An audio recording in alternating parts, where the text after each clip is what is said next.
Merhabalar. Bugün çıtır çıtır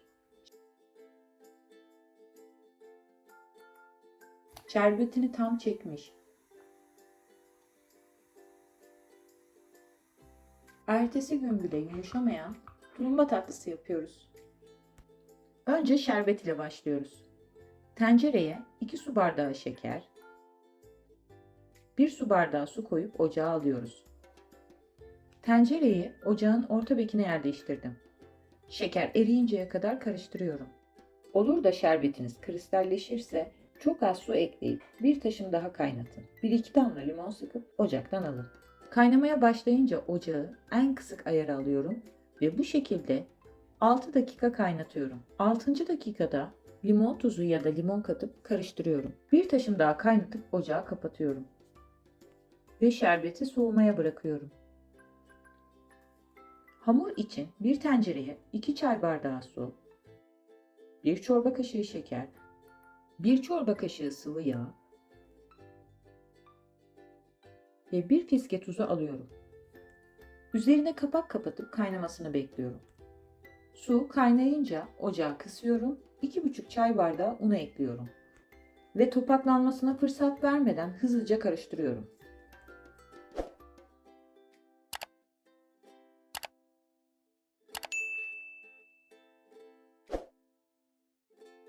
Üç dakika kadar hamuru tahta kaşıkla yoğurmaya devam ederken kısık ateşte kavuruyorum.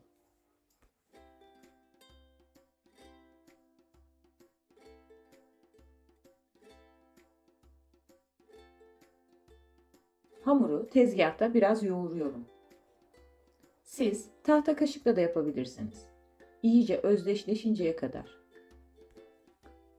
2 adet orta boy yumurtayı bir kaseye alıyorum.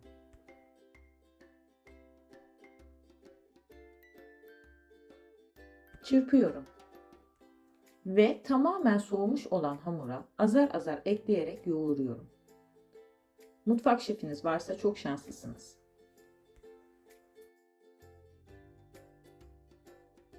Tulumba tatlısının çıtır olmasını istiyorsanız şerbete çok önem göstermelisiniz. Şerbet yoğun kıvamda olmalı.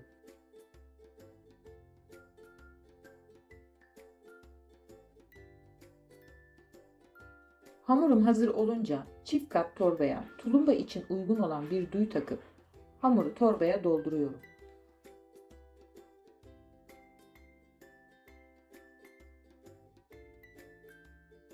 Şerbetin kıvamını göstermek gerekirse oldukça yoğun. 2 su bardağı sıvı yağı geniş tabanlı bir tencereyi de büyük bekin üzerine alıyorum. Ancak ateş son noktada kısık. Yağ soğukken teker teker tatlıları sıkıyorum. Hamurun tümünü tek seferde sıktım. Ocak hala kısık konumda.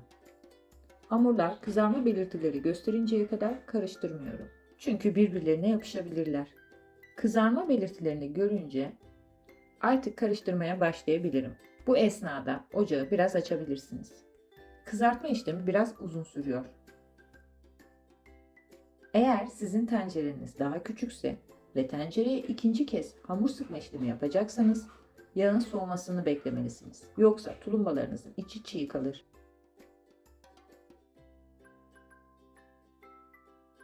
Kızaran tatlıları yağını süzdürerek soğuk şerbete alıyorum. Kalan yağı tekrar tulumba tatlısı yapımında ya da hamur işlerinizi kızartmak için kullanabilirsiniz. Sol üst köşeye artan yağ ile yapabileceğiniz bir tarif bırakıyorum. 3-5 dakika şerbette ara ara karıştırarak bekletiyorum ve genişçe bir tabağa üst üste gelmemesine dikkat ederek alıyorum.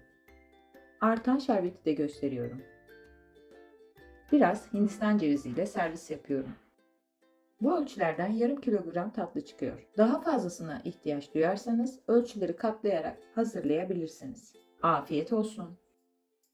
Hoşça kalın.